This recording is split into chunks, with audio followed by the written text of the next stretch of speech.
15ই August মানে আগের রাত্রে ছাত্রদল বিএনপির নেতা কর্মীদের বাড়িতে বাড়িতে পুলিশের হানা।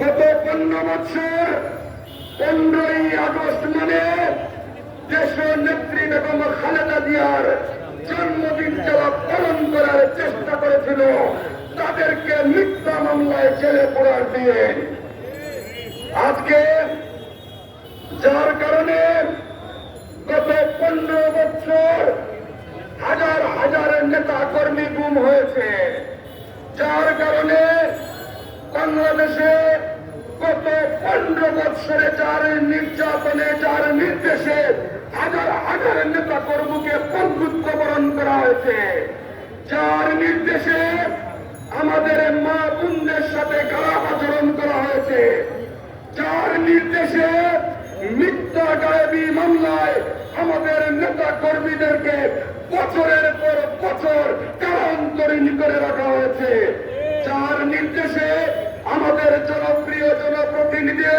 জনাব ইলিয়াস আলী সহ হাজার হাজার কর্মী নেতাদেরকে গুম করে আয়না করে রাখা হয়েছে, যার নির্দেশে এখনো মৃত্যুর সঙ্গে পাঞ্জা লড়ছে এরকম হাজারো মানুষ হাসপাতালে কাটাচ্ছে মৃত্যু যন্ত্রণায়। সেই শেখ হাসিনাকে অনেকে এখনো শেখ হাসিনা বলেন। আজকে 15ই আগস্ট এই ঐতিহাসিক গোল্ড পয়েন্ট থেকে আমরা শপথ করি, আহ্বান জানাই, আজ থেকে শেখ হাসিনা নয় পুরি হাসিনা হিসাবে নাম চিহ্নিত থাকে। বক্তব্য দীর্ঘায়িত করব না, জাতীয় নেতৃবৃন্দ বক্তব্য রাখবেন। শুধু এইটুকু বলবো, আগামী রাষ্ট্রনায়ক জনাব তারেক রহমান বাংলাদেশের কোটি কোটি মানুষ যার অপেক্ষায় আছে।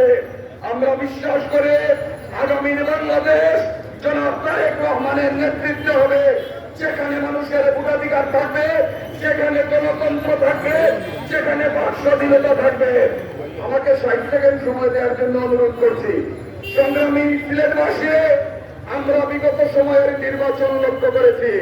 জনাব খন্দকার মুক্তাদির সাহেব যখন 2011 সালে নির্বাচন করেছিলেন, সেই নির্বাচনের আগের রাত্রে কিভাবে পুলিশ এবং আওয়ামী লীগ ছাত্রলীগ 500 দখল করেছিল, সেন্টার দখল করেছিল।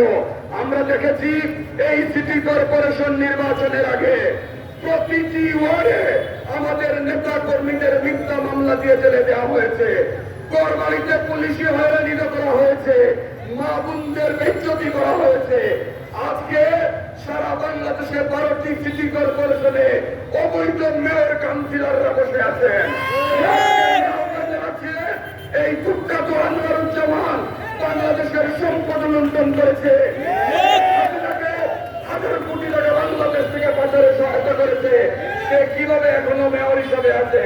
আমরা দাবি জানাচ্ছি অবিলম্বে সিলেট সিটি কর্পোরেশন সহ বাংলাদেশের 12টি সিটি কর্পোরেশনের পরিষদ বিলুপ্তি করা হোক। বাংলাদেশের মানুষের প্রাণের দাবি। দেখা হবে ইনশাল্লাহ। খোদা হাফেজ। বাংলাদেশ জিন্দাবাদ। বাংলাদেশ জাতীয়তাবাদী দল জিন্দাবাদ। আগামী রাষ্ট্র